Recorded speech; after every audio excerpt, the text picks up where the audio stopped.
Hello, Aries, Sun, Moon, Rising, and Venus signs. Kamusta kayo? Sana po'y nasa mabuti kayong kalagayan. Welcome back po sa Star Tarot. At kung bago kayo rito, welcome din po kayo. Please subscribe, like, share my videos, and leave me a comment kung nakaresonate po kayo. Thank you. Tingnan natin kung ano mga messages ni Aries. We have gift. You will discover new talents that will lead to new opportunities. Ayan. Use opportunities that arise. So, you're very blessed, no? Kasi yung mga spiritual gifts siguro ninyo sa ngayon and yung talents, no, that were given to you by the divine, siguro mararecognize mo na yan sa ngayon, lalabas na yan sa ngayon. Kumbaga, siguro matututunan mo na tong tanggapin, you know, at i-accept na yan and embrace na ninyo. So, pwedeng yan ang magagamit ninyo sa iyong pag-asenso. You know, yung mga spiritual gifts na yan and talents na meron kayo. So, what else? We have love affair.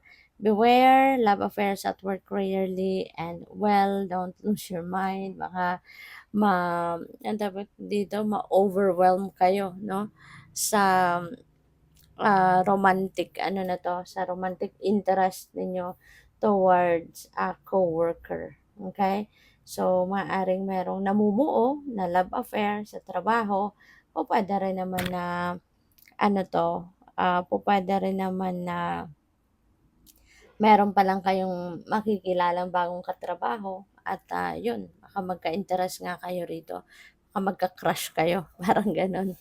So, what else? We have savings. You always need to put something off for a bad day. Create savings for the future. Lalo-lalo na, reminder ito, lalo-lalo na doon sa iba sa inyo na maaaring hindi pa nakakapagsimulang mag-save. This could be a reminder para sa inyo ito na importante na kahit magkano, kahit papaano, meron tayong naitatabi for the future, no? Na hindi natin alam kung kailan, hindi ninyo alam kung kailan kayo mangangailangan ng pera. So at least, 'di ba, kung may kahit papaano may naitatabi kayo, so meron kayong huhugutin pagdating ng panahon na talagang mangangailangan kayo ng pera. Kaya start saving money now. So we have gambling. Excessive gambling can have dangerous consequences. So don't risk too much. Okay? Kasi baka mamaya, 'di ba? For those of you Aries na merong ganitong sitwasyon na nagsusugal, baka kailangan disiplinado pa rin kayo sa paghawak or pag-manage ninyo ng inyong kaperahan. Make sure na kung ano yung budget ninyo dito sa pagsusugal, doon lang talaga yon, hanggang hanggang doon lang. At kasi minsan kung naki-carried out kayo, 'di ba, ng sitwasyon, pupuwedeng kahit, para sa iba naka-budget yung pera, puwedeng nagagalaw din or magalaw pa para ipangsugal, hindi ba? Kaya kailangan yung disiplina, financial discipline, pairalin pa rin at as much as possible dapat kontrolado niyo pa rin ano, yung ano ninyo, kontrolado niyo pa rin yung sarili ninyo na kung para sa sugal, para sa sugal. Ang para doon sa savings, ang para doon sa kung anumang bagay, 'di ba, na naka-budget, 'wag nang galawin, okay? So, by the way, maraming salamat, no, for subscribing. And if you haven't subscribed yet, subscribe na kayo. And also, maraming salamat din for not skipping the ads. Malaking bagay po yun sa akin. And also, please click the join button sa baba ng video kung gusto po ninyo na mag-join kayo sa membership. Okay? So, we have the Emperor. Ayan. So, si Emperor, this is a stability energy. So, maganda to na nasa money and career reading ito kasi ibig sabihin nito, no, na maaaring ngayon magsisimula na kayong makapag-establish na ng inyong money, career, and finances. Mas makakapag-focus na siguro kayo ngayon sa inyong kaperahang aspeto, sa trabaho ninyo, 'di ba, sa career or business, yung gano'n, no? So, siguro mas mas focus ninyo sa ngayon yung ano, yung pagsisikap, pagtatrabaho para makapag-ipon or para na makuha niyo na kung ano man yung yung minimithi ninyo, 'di ba, na kunyari trabaho. So, what else? We have Four of Wands. May celebration. Maybe there are successes, financial success na makakamit kayo around this time, you know. So, pwedeng gano'n. Kaya yun ang pwedeng isa-celebrate ninyo. Um, Maaari din na mayroong mga financial success or material success. Dito, meron kayong trabaho siguro or task given to you na matatapos mo na, maaaring ma-achieve mo na, no? Pupuwedeng gano'n ang ganap. Kaya magse-celebrate kayo. So, High Priestess, paalala ito sa inyo, paalala na lagi kayong makikinig sa iyong intuition. Always listen and follow what your intuition is telling you. Okay? Para nang sa gayon, kahit ano man ang inyong gagawin dito, when you are divinely guided, makakasiguro ka na lagi kang mapupunta sa tama, lagi mong may isip yung tama, 'di ba? Yung patas at tama lang, 'di ba? Para sa para sa lahat. So, we also have Ten of Cups. Ayan, so masaya 'to.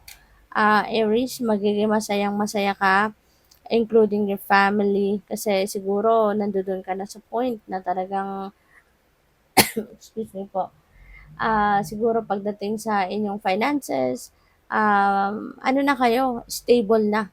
Maybe you are financially stable, financially secured na kayo, or po pwede rin na financially comfortable na kayo, no? May konkreto ng may konkreto na siguro kayong may konkreto na kayong pinagkukuhanan ng inyong kaperahan, may konkreto na kayong source of income, mga ganyan. Kaya masaya ang bawat isa. Whenever you need money, nandiyan dyan, no? May perang mahuhugot. So, kaya naman, no? Merong contentment, ah, merong happiness and joy, no? Sense of fulfillment as well, na mararamdaman kayo pati na ang inyong pamilya. So, this is a time of joy and happiness kasi masagana ang buhay. May pera na kayo, meron na kayong kumbaga natutugunan ang mga needs ninyo and even wants, no, ng bawat isa. So, we have Hanged Man. Ayan. So, siguro kailangan mo din muna na magpahinga. Okay? Para, alam mo yun, paminsan-minsan kasi kailangan din natin na nagre-rejuvenate tayo, nagre-recuperate, diba? Nagpapahinga para mapaghandaan mo lagi yung mga trabaho ninyo, para lagi kayong malakas, para lagi kayong healthy. So, this could be the time na kailangan mo munang gawin yan, magpahinga ka din. Kasi baka sobrang pagod ka na sa pagtatrabaho, maaaring na-stress na, hindi lang yung isip mo, kundi pati yung katawan mo. Kaya you need to, to do some kind of reflection, contemplation, magpahinga din, take a break, take a breather. So, we have Ten of Pentacles. Ayan. So, ang swerte mo. No? Napakaswerte mo pagdating sa pera. Kasi talagang, kasaganaan ito. This is financial stability, security, yung financial future ninyo. Talagang, nakakasiguro na kayo rito. No? So, siguro marami na kayong ipon, marami na kayong sources of your income, aside from may savings ka na, hindi lang ito for few months but this is for the long term. Hindi lang yan, kundi marami pa, no? At as in siguro yung pasok ng pera sa inyo will continue, no? Yung financial flow, kumbaga, will continue to come in talaga. Dito kaya magiging, talaga kayo, prosperous and abundant. There will be more wealth coming in. Kaya makakasiguro na kayo na pagdating sa pera, as in, magiging maluwag, magiging komportable kayo, no? Financially. So, good luck. Thank you for watching. Love and light. Namaste.